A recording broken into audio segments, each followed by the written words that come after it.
वो वैसे तो ये दोनों नेताओं पे ही बोल रहे हैं। मूल विचारधारा ही लुप्त हो गई कांग्रेस की, इसलिए कांग्रेस सुप्त हो गई।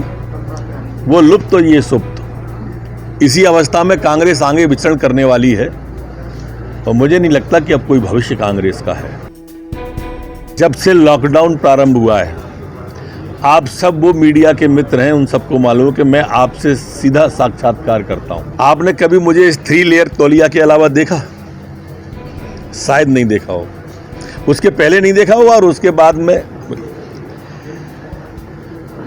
अब मैंने जैसे परसों भी आपसे कहा था कि आपका नजदीक खड़ा होना ये परिस्थिति जन्य है।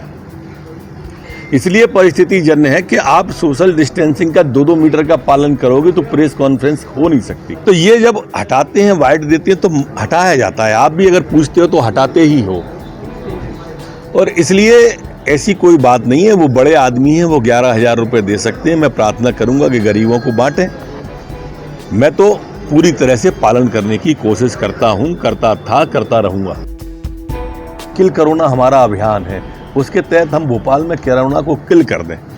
इसलिए आपने देखा होगा कभी भोपाल में 200-400 टेस्ट होते थे, आज से हम 2,500 पे पहुंच जाएंगे। घर घर चिन्हित करें एक एक व्यक्ति को और हमारे भोपाल को पूर्ण स्वस्थ करें। देश गर्व कर रहा है, यही तो उनकी पीड़ा है। और जिस चीज पर देश गर्व करता है वो उससे पीड़ित हो जाते हैं। वो पाश्चात्य संस्कृति में रचे बसे व्यक्ति हैं। वो चीन में अगर बारिश होती है तो हिंदुस्तान में छाता खोल लेते हैं। वो इस तरह के व्यक्ति हैं। कम्युनिस्टों की विचारधारा से ओतप्रोत हैं। तभी तो कन्हैया जब कहता है कि भारत तेरे टुकड़े होंगे इंशाअल्लाह इंशाअल्लाह, तो सबसे पहले राहुल गांधी मिलने जाते हैं। इसकी भी महती आवश्यकता है कि 1 नेशन 1 एजुकेशन हो। इसको अगर वो ध्यान से समझेंगे तो उनको समझ में आएगा कि हमारा बच्चा प्रारंभ से ही अगर टेक्निकल हैंड्स लेके पैदा होगा, बाल्यकाल से ही अगर हम उसके हाथ को हुनर देंगे तो हर हाथ को काम मिलेगा और हर काम को व्यक्ति मिलेगा।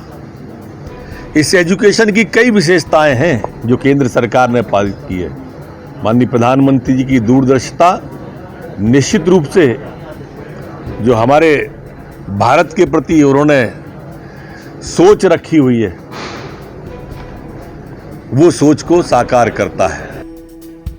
माननीय शिवराज सिंह जी अपने जीवन का अधिकांश भाग जनता की सेवा में मध्य प्रदेश की में गुजारना, और यही कारण है कि जब अस्वस्थ भी होते हैं, ये उन्होंने पूरे देश को और विश्व के जनप्रतिनिधियों के लिए एक उदाहरण भी प्रस्तुत किया है।